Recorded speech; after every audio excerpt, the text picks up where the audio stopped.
Você está ouvindo Encontro com a Justiça, com o desembargador Ciro Darlan.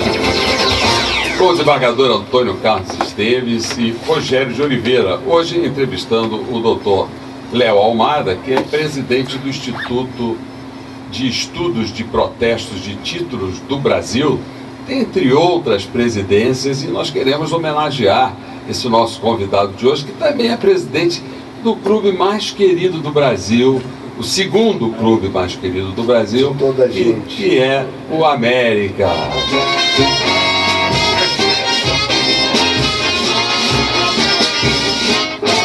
Vem de torcer, torcer, torcer, vem de torcer até morrer, morrer, morrer, pois a torcida americana é toda assim, a começar por mim, a cor do pavilhão é a cor do nosso coração, em nossos dias de emoção, toda a torcida cantará esta canção. La la la la la la, la la la la la la, la la la la la. Lamartine, inspiradíssimo, grande Lamartine, mas... Gênio. Doutor Léo, o senhor merece todas as nossas homenagens, a minha particularmente, porque o senhor é um homem que tem uma preocupação na sua profissão, na sua atividade profissional com crianças e adolescentes. Já demonstrou essa sensibilidade com essa iniciativa de fazer os registros de nascimento nas maternidades. O senhor já teve esse reconhecimento em 2001, né? O senhor recebeu o mérito, a honra ao mérito como do juiz Campos Neto, um dos maiores juízes de menores, daquela época era juiz de menores, hoje juiz da infância e da juventude do Rio de Janeiro. Então isso é um reconhecimento que nós queremos tornar público aqui pelos serviços relevantíssimos que o senhor tem prestado à infância do Brasil. Mas nós fizemos um pequeno intervalo e interrompemos quando o senhor ia falar da possibilidade de uma mudança na nossa legislação para estender as atividades notariais também para os advogados, como é em outros países. O senhor ia se manifestar sobre isso. Eu ia dizer exatamente o seguinte, que em virtude de nós sermos taxados naquela época de herdeiros de tabelionatos, nós, a própria nossa entidade, durante o processo constituinte, em 87, 88, resolvemos solicitar aos parlamentares constituintes, e o Márcio Braga era, à época, deputado federal, nos ajudou muito, para inserir na Constituição a obrigatoriedade do concurso público de provas e títulos para ingresso. O tribunal vai abrir um concurso agora. Vai agora abrir mais um. Aliás, o Tribunal do Estado do Rio de Janeiro foi o primeiro do Brasil a fazer um concurso público. Deixa eu dizer uma coisa ao ouvinte. Olha, ouvinte, isso que está ouvindo é uma informação da maior importância, porque as pessoas pensam, né, que aqueles que estavam ocupando os cargos legitimamente, na fórmula antiga, estariam contra o concurso. Veja, é uma injustiça dessas que deixa a gente muito surpreso, quando foi o contrário. A exigência foi da própria classe. Sim, exatamente. É para transparência, purificar as hostes. Pois é, mas ainda há gente que pensa. Exatamente. Inclusive tem muita gente que pensa, pegando um gancho aqui o Brasil é um país do carimbo, né? É um país burocrático, tudo tem que ter um carimbo, em cima do carimbo vem uma assinatura, e outro carimbo, e outra seção, e vai ficando mais caro essa questão do papel no Brasil. Eu pergunto ao Léo aqui uma questão que todo mundo me indaga isso e a gente fica sem saber responder. Por que essa atividade no Brasil e no Rio de Janeiro é tão cara? Por que você registrar um documento, eu quando fui casar, veja bem, eu gastei na época, isso tem mais de um ano, R$800. E veja bem, as testemunhas tiveram que abrir firma ali na hora para ter a firma reconhecida quando bastava assinar na frente do notário, do tabelião. Mas há uma burocracia interna no nosso serviço aqui de cartório, registral, que torna cada vez mais caro e que a população em geral não tem condição de pagar isso. Aí vai a defensoria ou sobra para a classe média. E a classe média reclama demais do custo do serviço notarial, do serviço registral. Você registrar uma escritura hoje, no mínimo R$ 2.500. Olha Por só. que é isso? Porque na informática, por que é tão caro registrar um papel? Deixa eu lhe explicar. Essa Constituição atual, como eu disse, teve a regulamentação do nosso artigo pela Lei 8935. E ela deu atribuição, competência a cada Estado de fazer a lei de emolumentos. Né? Teve uma lei de normas gerais, 10.169, que deu essa atribuição, só estabeleceu as normas gerais, e cada Estado faz o seu preço, entendeu? Então há uma variação muito grande desses valores. Agora, eu vou me permitir dizer o seguinte: o preço não é todo para o cartório. Sim. Existem, em São Paulo, 52% do valor desses emolumentos são distribuídos para várias entidades. Aqui no Rio de Janeiro tem, eu vou me reservar o direito de não dizer para quem, mas tem 20% para um, tem 5% para outro, tem pode dizer, a defensoria, o Ministério Público, a advocacia, para tudo. Pois é, Rio, 20%. Isso é um absurdo, quer dizer, a população paga, mas 5% para pela saúde do magistrado. Exatamente. Isso é um Defensoria, 5%, Procuradoria, 5%, 20% para o nosso tribunal, não é? Para o nosso tribunal, e chega a quase 40%. Então, o preço é alto, mas tem que se saber que nós somos obrigados, por força de lei. Essa lei era aprovada na Assembleia Legislativa? Assembleia Legislativa. Ou a Corregedoria tem alguma coisa a ver com isso? Não, pela Assembleia. Manda mensagem. Manda mensagem com os valores. É verdade. Manda com os valores. E os valores vêm, as tabelas, nós cumprimos as tabelas que nos são impelidas pela... Tanto isso levou a várias empresas fazerem o protesto em outros cartórios de outros estados. O estado de São Paulo... É mais barato. O estado de São Paulo, no ano de 2001, conseguiu fazer uma lei que isenta a todos os credores de um pagamento antecipado de qualquer despesa. Qualquer transfere ao devedor. Ao devedor, que é realmente quem dá origem. Nós estamos tentando fazer aqui nessa última lei de emolumentos, eu tentei inserir também um artigo nesse sentido, mas dizem os deputados que o magistrado que estava na assessoria da presidência da época não permitiu, entendeu? E eu digo, a gente às vezes quer, mas todo mundo olha o tabelião achando que ele tem uma carta na manga do coelho. E nós só queremos fazer o bem, mas não somos vistos assim. Porque a arrecadação de custas judiciais e emolumentos é a segunda fonte de arrecadação. Pois é.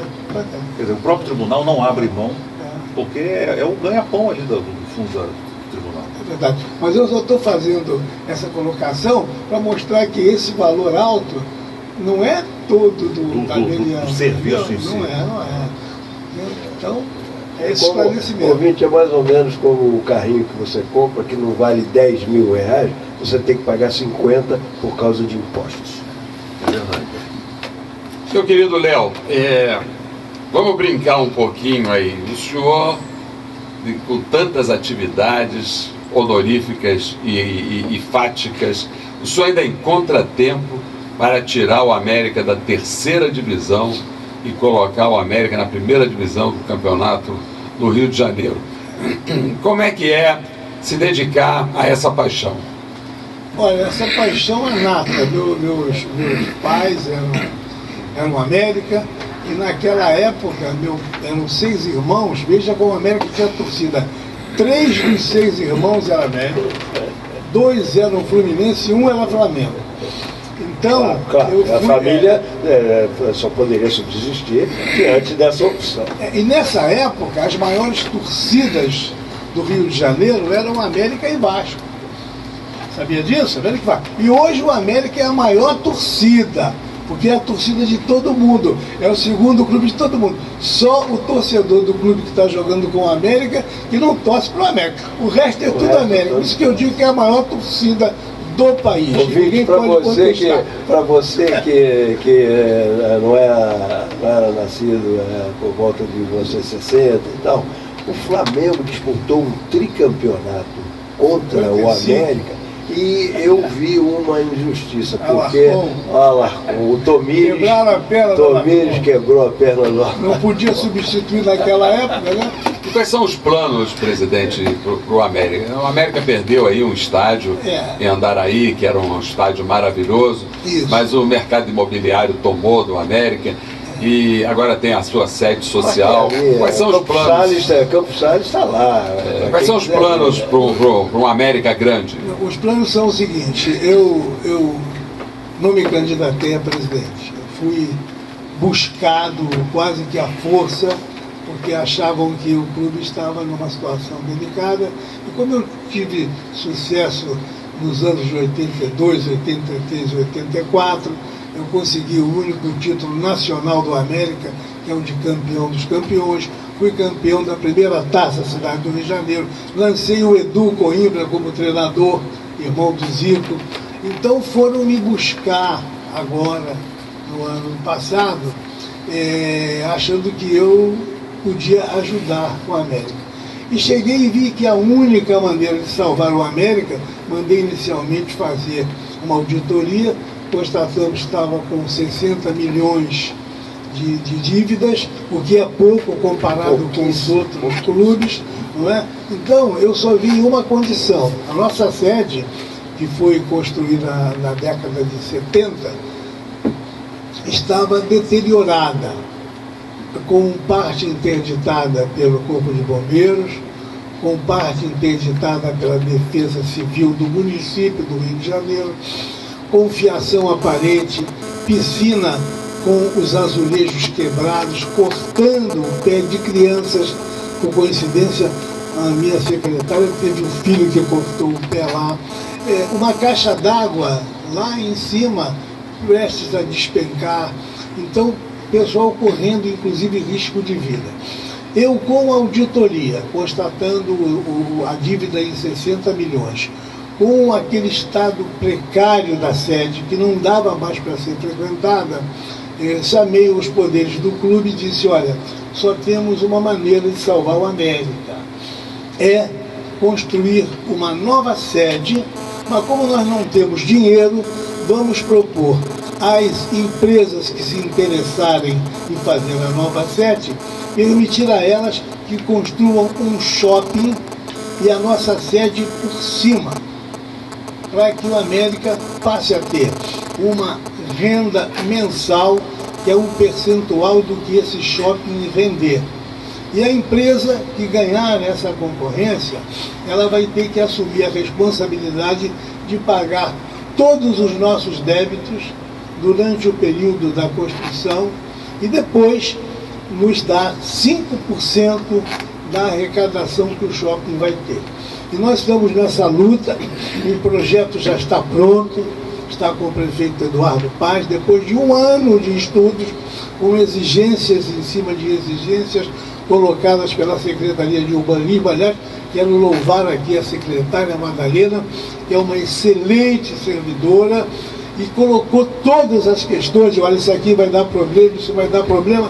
Concluímos, depois de um ano, esse projeto que vai embelezar, que vai valorizar a área da Tijuca, principalmente daquela parte da rua Campos Salles, que os vizinhos lá que pensavam em vender os apartamentos já não querem vender mais, querem esperar a condição da sede para isso acontecer. E eu vou aproveitar para fazer um apelo ao deputado Eduardo Paz.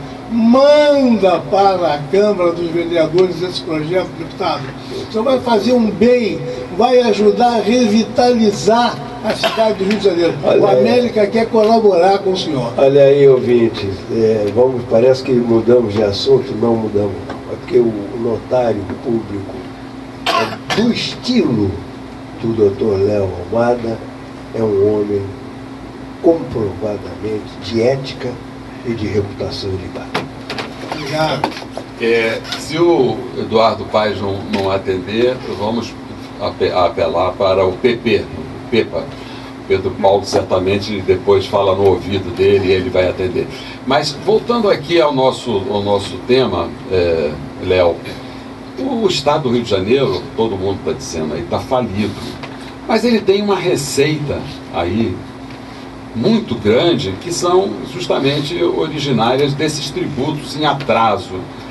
O Estado está se mobilizando para que esses títulos sejam cobrados através do cartório de registro de protesto? Está começando agora, apesar desse convênio com o Estado, o Instituto formou um convênio com o Estado há uns 2 anos atrás. E só agora que eles estão acordando. E existe também um problema que é o seguinte: os procuradores têm um percentual na cobrança quando mandam para execução, né? E mandando para protesto, esse percentual desaparece. Peraí, eu não entendi. Os procuradores, eles recebem um percentual dos tributos devidos ao Estado? É isso? Quando ingressa com a execução. Então, esse negócio que os procuradores da Lava Jato estão pedindo, reivindicando ao Teori para levar um percentual da grana recuperada, isso também já tem precedentes? Deve ser isso, né? Que coisa horrorosa. Parece que tem uma legislação ou uma regulamentação que até os procuradores da República, da Fazenda Nacional, até para motivar, né, ir atrás desses créditos, teriam uma participação nos honorários no final. Mas é por isso que eu louvo mais uma vez o Dr. Fábio Munhoz, procurador-geral, que levantou a bandeira da possibilidade de sem ônus nenhum. O importante também é que não paga nada para mandar protestar. Para execução tem que pagar custos, pagar todas as despesas.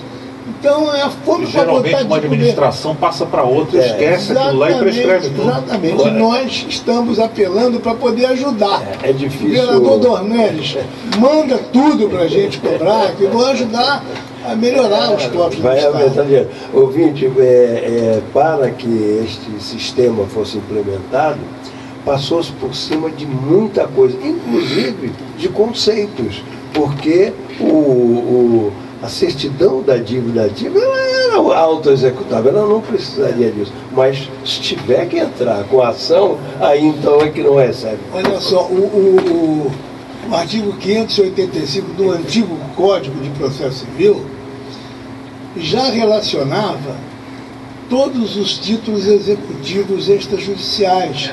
Então não havia dúvida. Taxa de condomínio, aluguel, tributos, tudo isso está lá, mas havia uma resistência extraordinária a se aplicar isso. Foi preciso a Corregedoria da Justiça do Rio consultar o Conselho Nacional de Justiça para que essa porta se abrisse. E agora vem um novo Código de Processo Civil que deixou às claras, não há mais qualquer documento de dívida pode ser levado a protesto. Qualquer um. E a lei de protesto de títulos, a 9492, de 10 de setembro de 1997, inseriu agora um parágrafo único no seu artigo 1º para acabar com a dúvida. Não tem mais dúvida. E mesmo assim, ainda reluta. Agora, esclarece para o ouvinte o que é esse protesto. Qual é a consequência negativa para o devedor? Nós temos o seguinte: temos que intimar o devedor para que o protesto possa ser consumado sem nenhuma contestação. O devedor tem 3 dias para efetuar o pagamento. Se ele não efetuar o pagamento desse trido, o título dele é protestado, ou seja, o nome dele passa a constar de um cadastro negativo.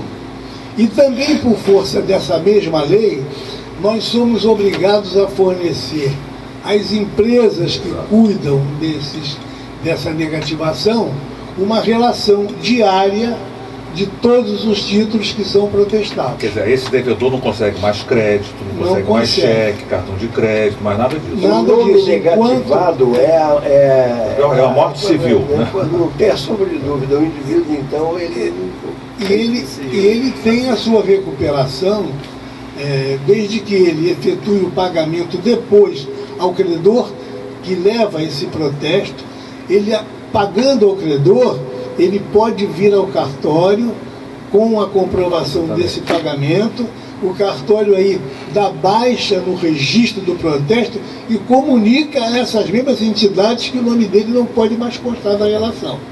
Mas, lavrado o protesto, quer dizer, o devedor publicamente, todo mundo vai saber que ele está devendo. Uma situação pública. Se ele pedir, for fazer algum crediário, não consegue mais. Não vai conseguir. Exatamente, é muito bom isso. Ô, Léo, com tantas atividades que foram passadas aqui, desde a Constituição para os notários, para os registradores, evidentemente que vocês tiveram que contratar muita gente, aumentou muito o custo dessa atividade. Esses servidores, como eles são contratados? Isso é concurso público, é CLT? Qual é o tipo de contratação dos que trabalham como notários ou como auxiliares e em cartório de protesto? É CLT, em todos os cartórios, o regime agora é seletista. E eu tive a oportunidade agora, na semana passada, participei de uma audiência pública na Câmara dos Deputados, porque está tramitando um projeto lá também que querem limitar os rendimentos dos notários e registradores. Eu disse lá aos deputados, eu digo, olha, os senhores estão preocupados com uma coisa que jamais deviam se preocupar. Na crise nacional que o nosso país está passando, o único segmento da sociedade que não está demitindo ninguém e que paga bem é o nosso. Notários e registradores mantêm todos os seus funcionários que são seletistas, não estão desempregando ninguém e pagando os melhores salários que existem por aí. Então, não queiram tirar, reduzir a arrecadação, que não é toda nossa, como eu expliquei ainda agora, e colocar mais um segmento da sociedade dando desemprego. Tinha que aplaudir a gente, disse isso agora lá. Isso parece ser verdade, não? Isso é verdade, porque eu nunca ouvi falar em greve ou reivindicação, em protesto, demissão de servidores desses cartórios, né? É sinal de que eles devem receber um salário razoável. Tem muito juiz que deixou de ser juiz para ser notário. Não é um nem são dois, não. Há vários. E se tornaram até excelentes. O Firmo, né? O Gustavo Andrade, todo mundo. Agora, Léo, você, com esse histórico todo de presidir ou de criar tantos institutos, tantas associações, essas associações, a ANOREG, pelo menos eu tenho notícia, também tem alguns programas sociais, não é isso? Não desenvolve programas de auxílio? Chamado RADES. E que tipo de programas sociais são esses? Nós contribuímos com entidades que cuidam dos pobres, que cuidam de crianças e dentro das nossas possibilidades, né? Então, temos essa atividade que muito nos honra. Aliás, quando eu fundei a ANOREG no Rio de Janeiro, em 1996, eu fiz constar do nosso estatuto que nós podíamos colaborar com atividades sociais. E fundei em 16 centros de atendimento aos menores. Eu tinha tudo custeado pela ANOREG, sabe? Eu coloquei no Rio, Nova Iguaçu, São João de Meriti, Angra dos Reis, Centrais de Atendimento ao Cidadão. Era esse nome, e eu me honro de ter sido o criador dessas entidades, onde eu prestava assessoria jurídica, atendimento médico e até dentário. Isso a ANOREG se propõe. Hoje, infelizmente, não faz mais, mas enquanto eu fui presidente de lá, eu fiz. Né? O senhor falou aí dessa central de atendimento aos cidadãos e me lembrou que lá em Portugal existe um estabelecimento que chama-se exatamente Casa do Cidadão, onde o cidadão vai lá e ele tira o passaporte, carteira de motorista, resolve os problemas de protesto, de título, de pagamento de dívida, tem lá